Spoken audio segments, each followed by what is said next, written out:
Natatawa po ako mga kababayan kasi ito pong si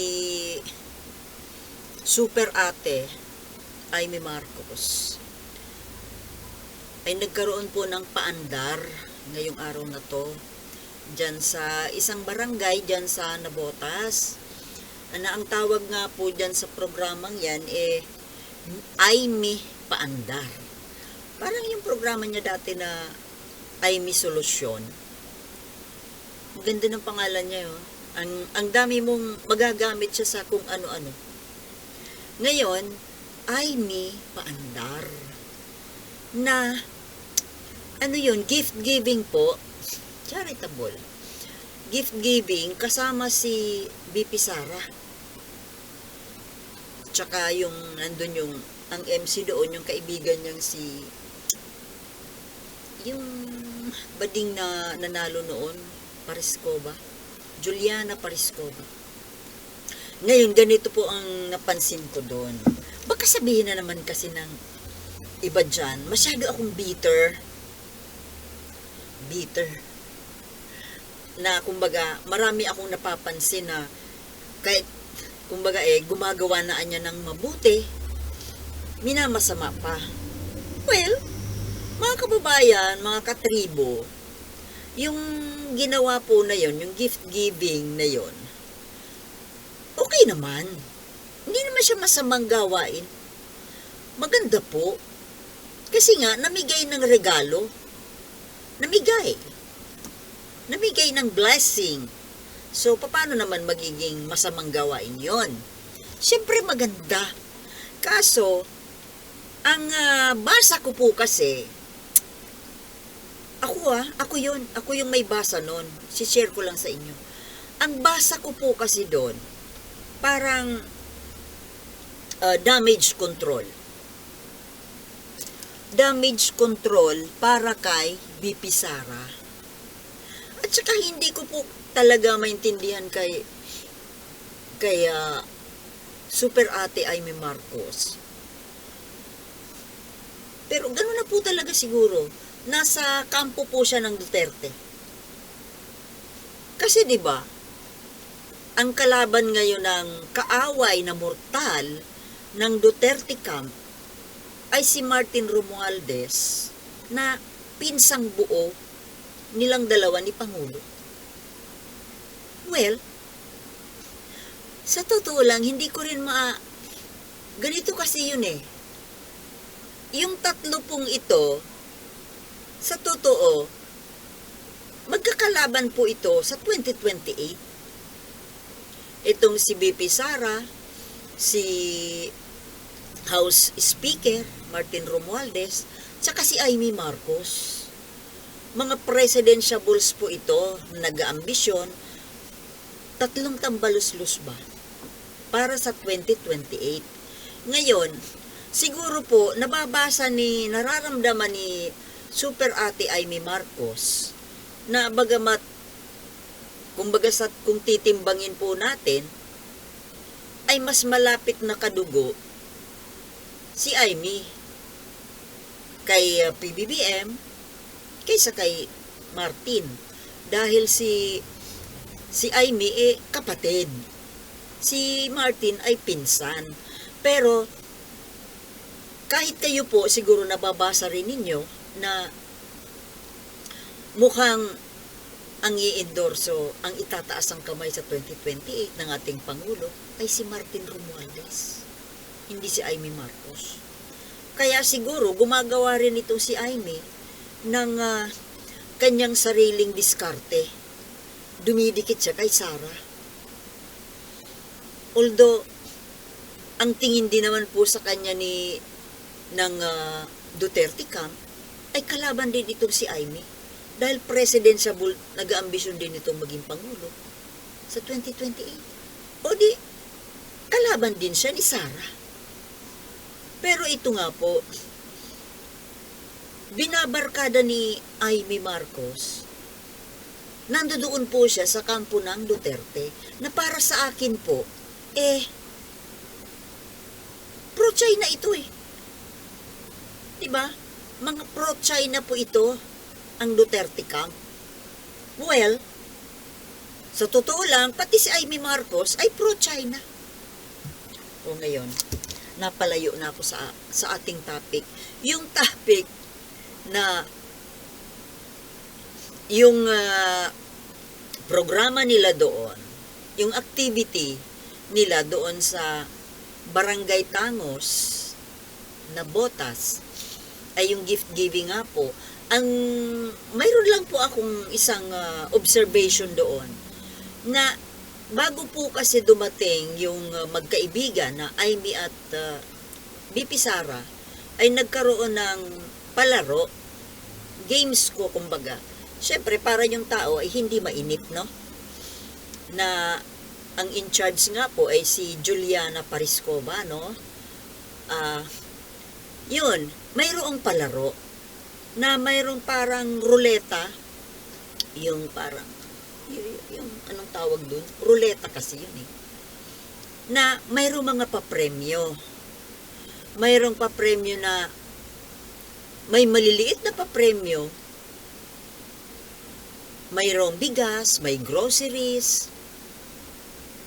Yung sa ibang mga winners minor, kumbaga minor winners, mayroong bigas na hindi nga isang sako, 15 kilos yata. And then groceries, school supplies. Pero mayroon pong isang nanalo, kumbaga jackpot prize, actually tatlong jackpot prizes. Na yung sa jackpot prize po na yon, ay mayroong isang sakong bigas, may 5,000 pesos, may school supplies, may grocery, may computer set, may laptop. No, hindi laptop. Yung, ano ba yung maliit na laptop? Nawawala sa ano ko. Ano ba tawag doon, mga kababayan?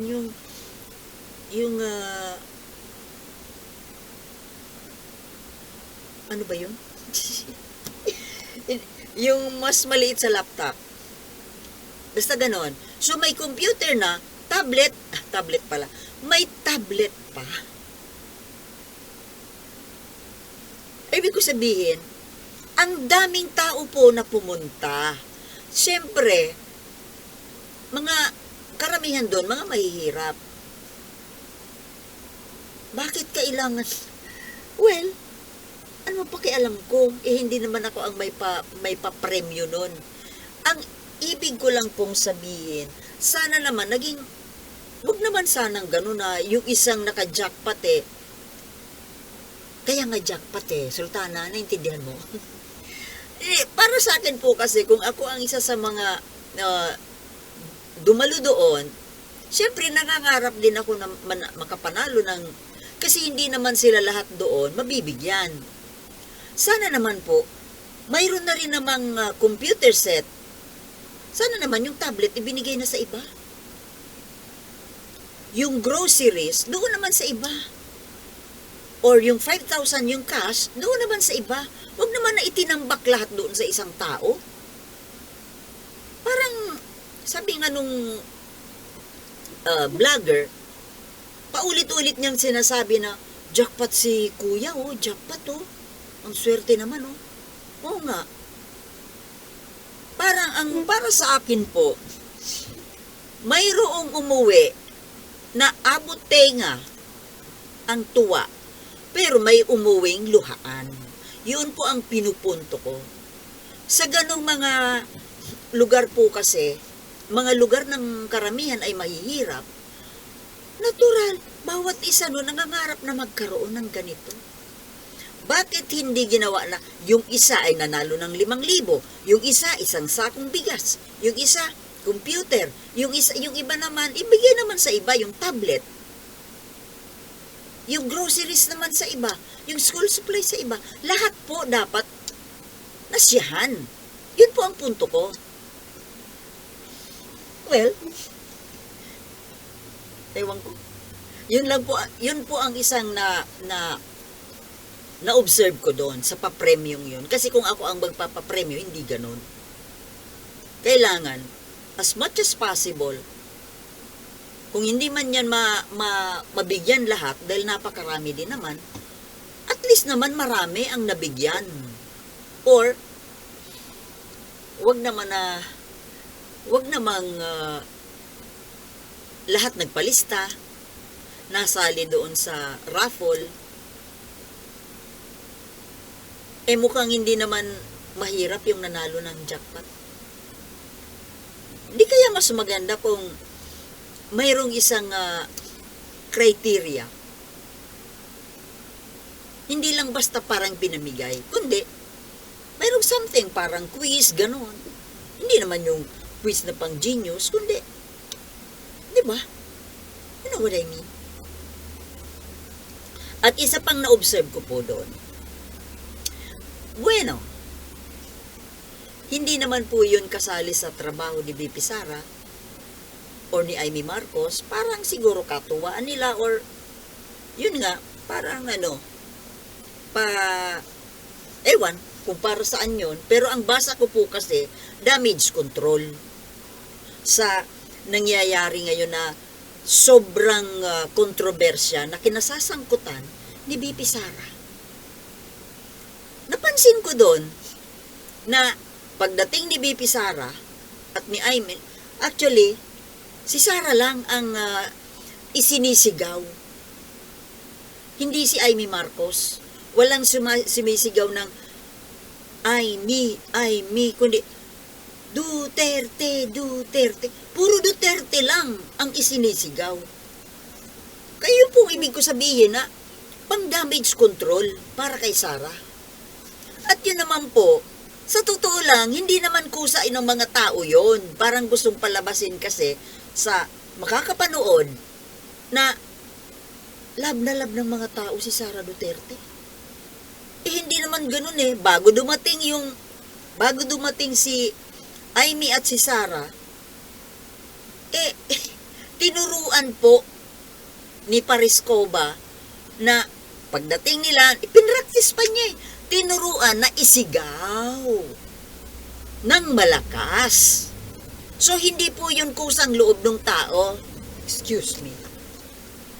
Pwede ba? At saka isa pa, bakit kailangang magpakita ng mga ganito? Pero sabi ko nga, magandang gawain yung ganon, namimigay ng biyaya. Kaso, hello, hindi naman po yan ang gustong makita ng tao. Yung pamimigay ng groceries. Kung gusto nyo mamigay, bakit hindi na lang idaan sa DSWD o kaya sa mayor? Bakit kailangan kayo mismo? Yung trabaho mo nga sa Department of Education, hindi mo magawa-gawa At ang gusto po naming malaman, ang gustong marinig ng taong bayan mula sa iyo, VP Sara, ay yung sagot sa katanungan na kung saan mo ginasta yung confidential fund na 125 million. Tinatakpan nyo, panakip butas. Kasi nabutasan, kaya tinatakpan. O, sabihin naman ng nanonood sa akin ng mga DDS supporter, ang bitter ko. Okay, bitter na kung bitter. Hindi lang tayo tanga. Yun po ang basa ko. Bakit hindi mo gawin na ipaliwanag sa taong bayan yung gusto naming marinig? Sagutin mo yung tanong ng taong bayan kung saan mo ginastos yung confidential fund na actually hindi naman nga confidential fund yun. Galing sa logistic. Ibig sabihin, galing kay ibigay ni, siguro, kinulit siguro si PBBM na, bigyan mo ko ng ganito. Spoiled brat nga yan, spoiled siya kay BBM dati. Hindi nga naman pala 125 million ang hiningi, kundi 200 plus million. 200 ba or more? Pero, nakulitan siguro si BBM, binigyan na lang pero hindi ibinigay yung buong hinihingi na 200 plus. 125 lang. Nakulitan siguro Oh, ako po mga kababayan, mga katribo, kung ano po ang basa ninyo doon sa ginawang yun ngayong araw na ito, yung Aimee paandar, sa totoo lang si Aimee, programa ni Aimee yun. Si Aimee ay may paandar doon. Kaya kita mo nga, ang titulo ay Aimee paandar. Kay Aimee yun, initiative ni Aimee Marcos. Tapos si Sara yung isinisigaw. Huy, Aimee Marcos, basang-basa ko yung purpose mo. Ibinabangon mo si Sara. Pinapabango mo kasi ang baho na ng kaibigan mo. At ikaw, ewan ko sa iyo kontra ka na insecure ka kasi na-insecure ka kay sa pinsan mo dahil nakikita mo na si Martin ang i-endorso ni BBM sa 2028, hindi ikaw. Paano ka i-endorso? Pro-China ka eh. Kahit nga ako mga kababayan, hindi ko ito iboboto si Aimee Marcos kahit sa anong posisyon. Kay presidente yan, kay senador yan, kay Manila mayor yan. Ay, mga taga Manila, huwag niyong iboboto yan. Kasi alam niyo, pag binuto mo yan na mayor dyan sa Manila, baka matuloy yung mga reclamation dyan sa Manila Bay. Na kung saan, may mga secret agenda dyan. Yung mga kaibigan niyang mga komunistang inchik. O, hindi kaya yun ang purpose ni Aimee Marcos? Kaya gusto niya mag-mayor dyan sa Manila? Alam niyo, hindi siya pwedeng maging mayor ng Manila. Kung ako taga Manila, hindi ko yan ikakampanya. Lalo naman na senador. Lalo naman na presidente. Kapag po mga kababayan, kapag pro-China, hindi po dapat binibigyan ng pagkakataon na makaupo sa anumang posisyon sa gobyerno. Okay po ba? Yun lang po eh. Hindi pwede mabigyan ng power, any position, ang isang pro-China politician. Maghahasik lang yan ng lagim.